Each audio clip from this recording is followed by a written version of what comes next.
نحمده ونستعينه ونستغفره ونؤمن به ونتوكل عليه ونعوذ بالله من شرور أنفسنا ومن سيئات أعمالنا.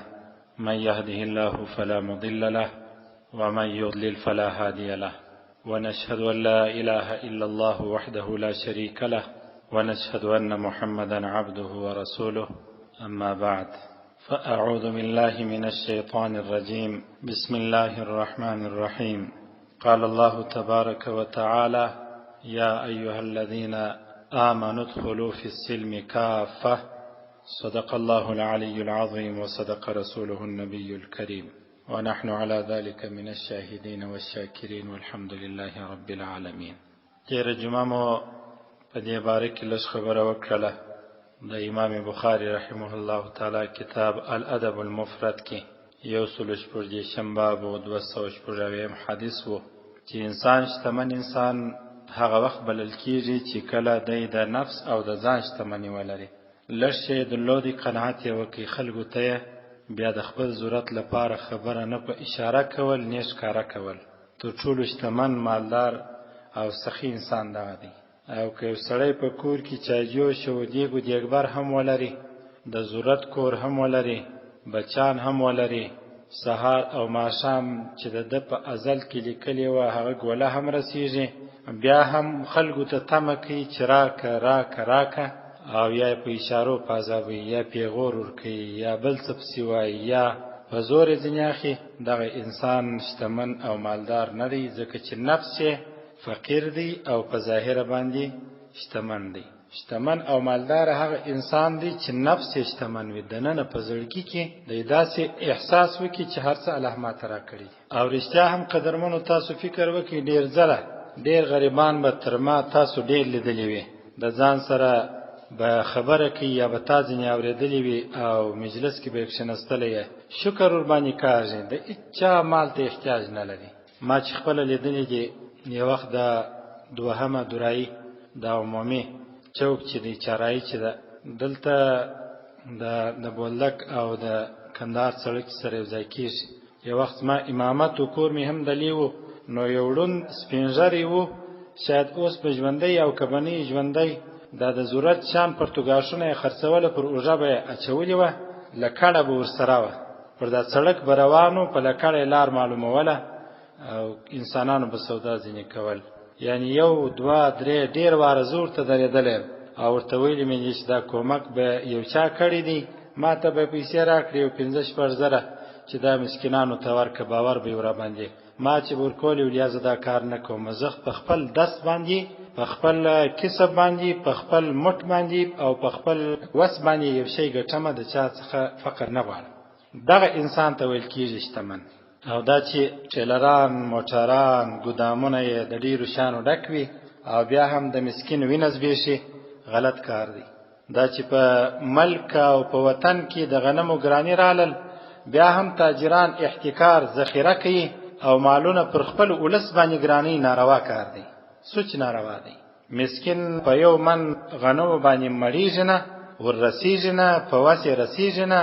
ټوله مزدوري چې یو سړی مزدوري کوي 400 افغانۍ، یو من یو نیم من رانیولی سي.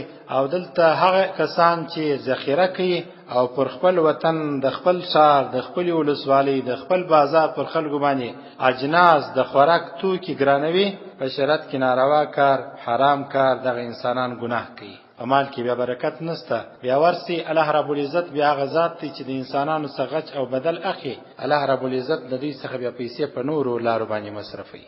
دا انسانان سخیان دي چې څو ورسیږي نه په خیمه کې کښېنستی او د خټو په کور او په خونه کې کښېنستی، چې څور ورسېدل الحمدلله، چې سر یې ولګوي دی څوک راکښېنولی نه سي. او دا چې په لکونو پیسې ولري، د وخت سکه ولري او بیا هم د خوب په ګولۍ باندې ګزاره وي، تاسو فکر کوي دا سړی مطمئن دی؟ یا مطمئن هغه څوک دی چې شولي بانجان او شولي بینډي یو خوړلې، شولي کډو او غوړي نه ورسره ګټ، پیاز نه ورسره ګټ، چې وی خوراک یې وکړي او بالښت یې سر ورسوي، بدوسو دغه شتمن انسان دی چې الله قناعت ورکړي، صبر یې ورکړي، د الله نه شکرې یې ونه کړله. هر څه به لري، کاروبار به سهار تر مازګر روان وي، خو د الله نه شکرې کوي، الله یې ځینې اخلي. نو د همدغه 146 باب 209 حدیث داسې دی: عن انس رضی الله عنه قال، حضرت انس رضی الله عنه فرمای خدمت النبي صلی الله علیه وسلم 10 سنین، ما د رسول علیه الصلاة والسلام لس کال پر لپسې خدمت وکي.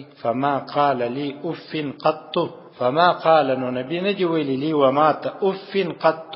دا کلمه او جمله په ټول وخت نه راته ویل چې اف. څو واره مې درته ویل دي، موږ خو ډیر عاجز یو، استاد، پلار، مشر، بل څوک شاګرد چې په قول ونه کې کمزوري سړی په قول ونه کې امام چې لا څو واره ورته وایي مقتدی په قول ونه کې اف سخت کړم ستړي دې کړلم څو واره لا درته وایم. حضرت انس رضی الله عنه فرمایي چې ما د نبی علیه الصلاة والسلام لس کاله پر لپسې خدمت وکړي، سهار تر ماښام او ماښام تر سهاره اوبه مې مرسمولې، سرخان مې مرتواروي، هر څه خدمت مې کوي. خو نبی صلی الله علیه وسلم په دې لس کاله ماته اوف نه دی ویلي، یعنی په دا اوف باندې انسان زیریږي، رسول په دې نه هم زیر کړي. وما قال لي لشيء لم افعله الا كنت فعلته، ما چې به کار نه وکړي نبی علیه السلام داسې نه راته چې ولې نه دی کړی. ولا لشيء فعلته لما فعلته، او نه دا شی چې ما کړی وو راته ویلې چې ولې نه کوي. کبه مې کړی و راته ویلې چې ولې نه کوي، دا هم نه راته ویل. کبه مې نو کړی دا هم نه راته ویل چې ولې وکړي یا ولې نه کوي. دا د رسول الله صلی الله علیه وسلم اخلاق او د دې څخه اشاره و دې ته ده هغه انسان چې په مال باندې خوا باندې کې او په شتمنۍ باندې خوا باندې کې زړه آرام نه وي، زړه مطمئن نه وي، نو شاګرد ته خوشکه کوي پر یو برق، پر یو سویچ، پر یو ګروپ، پر یو لین په کورو کې زموږ څه حال وي. خو معلومه ده چې د زړه غنا نه لرو. رسول علیه الصلاة والسلام چې د نفس څخه درلودل، حضرت انس رضی الله عنه به څونه کارونه کړي، خو نبی مبارک بنو ورته ویل چې دا کار دی ولې کړی دی یا ولې نه کوي. 200 حدیث.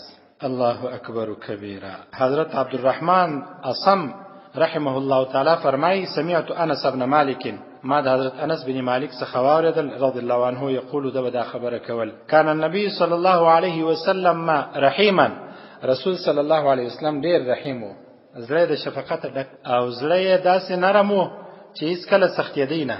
وکان لا یاتیه احد الا وعده، وکان لا یاتیه او نبی ته یو انسان نه راتلی الا وعده، چې د ضرورت د پاره به هر غریب هر څوک رالی چې رسول یې سره کدم بیت المال څخه د غنیمت د مال څخه ستاسو شخصي مال څخه، نبی علیه الصلاة والسلام جوابوي نه وعده ورسره کول درکومه. وانجز له ان كان عنده، او وعده به دغه انسان لپاره پر کول ان كان عنده، کبه دا شی د رسول سره موجود وای نو وعده پر کول خامخا به ورکوي. کور ته به آل ورواستي ولې سړی ته سوار کی د خپل ځان سره چې بوا کبه کور هم سنه و د ځان سره به هم سنه درلوده. مبارک صحابه بناس و ملګری ناس و وفادار او صادق انسانان بناس و ولې سوار کی دي انسان ته ورکول به. او قیمت الصلاه وجاءه اعرابي، یو ورځ داسې پیښه سوله لمنځ ودرېدی، او قیمت الصلاه لمنځ ودرېدی، اذان وسو، اقامت وسو، جماعت ودرېدی. وجاءه اعرابي، او نبی علیه الصلاة والسلام ته سرای رالی، فاخذ بثوبه، نو دا سرای را ولاړ سو د رسول صلی الله علیه وسلم لمنه ټینګه کړه. فقال دا سرای ورته ویل انما بقي من حاجتي يسيره، زما د حاجت د ضرورت یو حصہ پاتې د لږ حصہ نه پاتې دا غره پرک. دلته جماعت ولاړ، اذان سوی، اقامت سوی، جماعت ودرېدی، رسول صلی الله علیه وسلم مختدی او یو عربي و سرای رالی.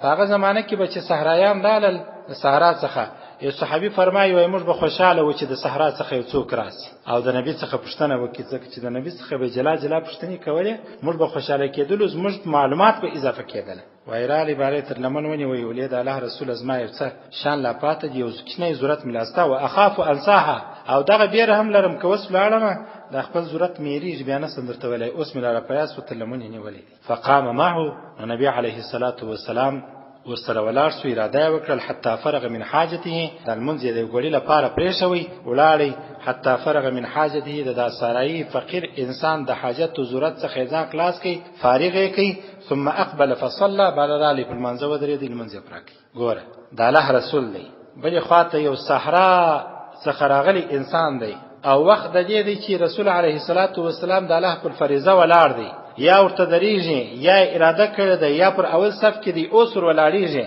خو رسول صلی الله علیه وسلم ته په داسې حساس وخت کې د فریضې د ادا کولو په وخت کې یو سړی راځي وایي زما ضرورت را پرکه، بیا مې یریږي، او بنفس نفیس خپل دی مبارک د دادون لوړې درجې سره د یو سړی سره ځي ضرورت یې ورپوره کوي او بیا راځي بیرته لمونځ کوي. الله دې موږ ته ښه اخلاق راکړي. الله دې زموږ دغه طبقه چې علما دي، دغه طبقه چې مقتدایان دي، پیشوایان دي او د انسانانو رهبران دي، الله دې ښه اخلاق ورکړي. الله دې پر هدایت کې تر څو یو کوچنی شاګرد، د کم عمر شاګرد، نابالغ کوچنی شاګرد هم ځینې زیر نسی او لوی هم ځینې زیر نسی. دا د رسول صلی الله علیه وسلم اخلاق هم و او د رسول صلی الله علیه وسلم سخا هم و. رسول ورته ویلی سوی چې د لمانځه وخت دی، نور مې په وسه نه ده پوره، لږ ضرورت دې پاته دی، ډېر دې حل سوی دی، ځه ولاړ شه ورور. موږ چې کله د زکات په روژه کې دا موږ او تاسو تقسیموو، خلک ګراسي نو چې یو څه ورکړو هغه ټینګ سي، خوش که راڅه کېږي، درد راځي، هغه هم باره ټینګ سی و یا دا کار به راسره کوې. خو رسول علیه الصلاة والسلام عظیم او لوی اخلاق و، سخا د نفس درلودله، ظاهري مادیات ته توجه نه کوله، ښکاره شانو څخه متاثره کېدی نه، ځکه نو د هغه چا چې هغه د لیرې صحرا څخه راغلی د هغې د ضرورت د پوره کولو خیال ساتي. الله اکبر کبیره. 209 حدیث دی. عن جابر رضی الله عنه قال، جابر رضی الله عنه څخه روایت دی، دا فرمایل ما سئل النبي صلی الله علیه وسلم فقال لا. د رسول څخه چې به هر وخت پوښتنه کېدله، سوال به و سراکه او سراکه او څه، رسول په ټول وخت کې د نه جواب نه دی ورکړی، نه لرم، نسته، ولاړ شه. دا به ورته ویل چې ولاړ شه، خو چې کله به رالی ورپوره کوي بې تمې او بې امیده یې نه جوابوي، نا امیده یې نه جوابوي، ول سمه ده دا کار کوم. مطلق یا زموږ د پښتنو پر چم غونډ جواب یې نه ورکوي چې نسته بیا را نسې. او کله چې د چا بیا دا عادت وي چې څه نه لري او بیا په فقر باندې اموخته وي، علما وایي دې انسانانو ته مرسته مور سره کوي، ځکه چې عادت یې خرابېږي. او دا کوچنیان چې تربیه یې خرابېږي، کوچنۍ انجونې دي د 10 او د 12 کلو پر د جمپو ولاړې وي، هېڅوک نه ورسره تربیه یې خرابېږي، منع سي. د کوچني هلکان د 10 او د 12 کلو چې سبا سګرېټ و نسوار و چرس پس کوي، د دې سره همکاري ډېره ونه سي. او هغه کسان چې در معلومېږي چې نشي دي، کبابي دي، شرابي دي، بدکاره دي، می ورسره کوي. وا کسان چې ضرورتمن و درته ودرېدي جواب وایه مه. واما السائل فلا تنهر، سوال کوونکی او چې ستا څه فقر غواړي او الله ته دونه کړلې چې په خپل مخلوق کې تا ته یو بنده ودروي، بیا مه جوابوه. الله اکبر کبیره. 208 حدیث دی. عن عبد الله بن الزبير رضی الله عنه قال، حضرت عبدالله چې د حضرت زبیر رضی الله عنهما زوی دی فرمای ما رأیت امرأتین اجوده من عائشه و اسماء. تر دوه ښځو بلابود سخیانې نورې ښځې ما نه دي لیدلې. یوه حضرت عایشه مبارکه سخي ښځه وه، یوه حضرت اسماء مبارکه سخي ښځه وه. وجودهما مختلف، وجودهما او د دوی سخا دا بېلابېله وه، یعنی د حضرت عایشه سخا د حضرت اسماء د سخا څخه جلا وه، او د حضرت اسماء رضی الله عنها سخا د حضرت عایشه رضی الله عنها د سخا څخه جلا وه. خودوالي سخیانې وي. ښځې دې هم څه خاص ده کې دا ټوله شان راټولول، د ځان لپاره راجمع کول، همسایه په وسانه سي او همسایه ته تکلیف ورسېږي، همسایه نه د اوبو د غړپ تمه در څه کولی سي، نه د شلومبو د غړپ تمه د چا څخه کولی سي، نه د یو مالګې تمه د چا څخه کولی سي، نه د یو کوټوري یخي چې په کور کې یخچال او هر څه ولري هغه تمه کولی سي، نه د اوبو تمه کولی سي. الکه دا ښځې دا په افغاني به هم شاید ونه ارزي. حضرت عایشه مبارکه، حضرت اسماء مبارکه رضی الله عنهما سخا درلوده او د دوی دواړو سخا او جلا جلا شکلونه او بیل شکلونه درلودل او صورتونه مختلف و. اما عائشه فكانت تجمع الشيء الى شيء. حضرت عایشه به یو شی راخستي جمع کوي، به یو ځای کوي، به د بل شي سره یو څه شان به سره ټولوله، دا هم چې ډیر بس ول حتی اذا كان اجتمع عندها قسمت، چې دا شان به ډیر سره باره به خیرات کړل. خو ځان ته نه راګرځول. په کور کې سبزي، په کور کې مارو، په کور کې بانجان، په کور کې بینډۍ باید راڅخه ورستنه سي.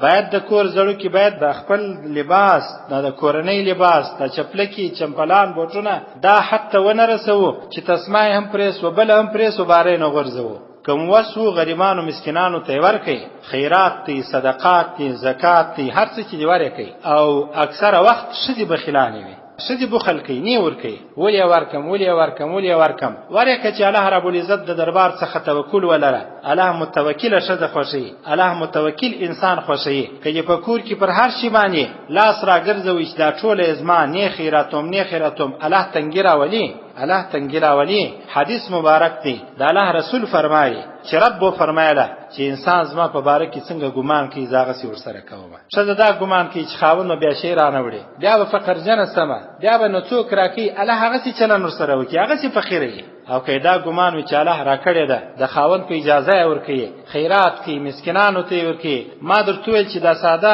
یو کوټوری یخی دا ساده دا اوس وخت کې ارزانه بینلی کدا هم یو زنانه د یو فقیر او غریب څخه راوګرځي تر دې نو بالا بخیله نسی کېدلای او کنر بیا په دا بخل کې ورسره شریکو چو یو شیلا یو غړاپ یو ګولا وچه ګولا کلکه ګولا اچاته مور کوا نو څه فکر کوي چې په کور کې دوه بخیلان سره جمع سي الله به درس دروازې خلاص کړي حدیث کې راځي چې تاسو تصدق خیرات کوي الله دروازې در باندې خلاصي مخکې مې وویل چې د اوس وخت تاجران غنم ذخیره کوي او لوی لوی ګدامونه ورته جوړوي یا په ناروا طریقو باندې د انسانانو وینې زبېشي او په دې خاطر باندې چې د نورو انسانانو وینې وزبېشي ذخیره اندوزي وکي غنم جمع کی یو ګدام بل ګدام ترڅو د مسکین او غریب ملت وینې وزبېشي او ګرانی ور باندې راولي ناروا کار دی حرام کار دی د ځان سره د پام وکي د دې ملت په هر ګروم په هر غم باندې غمجن دي سي او ځان دې ور سره شریک وبولي الله هغه ذات دی چې د انسانانو سره رزق وعده کړی دی رب العالمین هغه ذات دی چې یو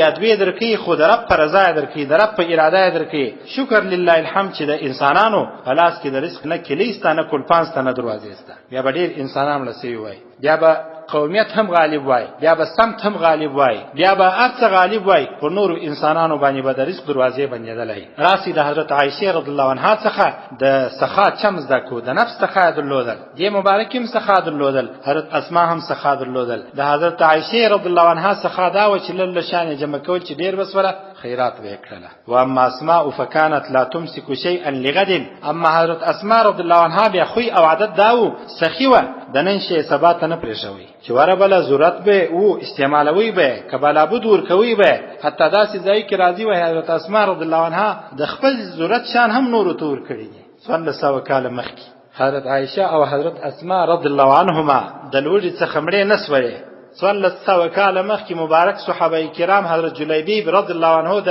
مسکنت څخه مړ نسو چې پرنګ باندې بدرنګ او په قد باندې کښنی او شوندانې غټ و تک تور او مسکین و خپل وچه ګولای د خپل ځان سره ګرځول د شپې ځای چانه ور کوي دوستی چانه ور سره کوله خو رب العالمین حضرت جلیبیب ته داسې ځای نکاح ورکړله چې ما قصه درته کړې د اورېدلې به مې وي او الله رب العزت درس څخه مړ نه کی 300 کال بعد به څه فکر کوي افغانانو د لوري څخه بمړ یا صبر پکار شکر پکار د خپل رب سره اخلاص پکار د خپل اسلامی نظام سره اخلاص پکار وفا پکار د علماو په خبرو باندې عمل کول پکار د الله څخه په چی شو غواړي په منځه د رزق غواړي د الله څخه په استغفار د رزق غواړي د الله څخه په صدقه د رزق غواړي څونه انسانان دغه برمی دی وهیه پیچی برما د وهیه دولس بوکې د یولس ته او د اته ده چې غواړي د مځکې د شکم څخه اوبر راپورته کی قدرمنو چرپ فیصله نه کړي موږ نه سره راپورته کولای او رب فیصله په چی باندې کوي په شو اعمالو په تقوا د خپل ځان په صلاح او اصلاح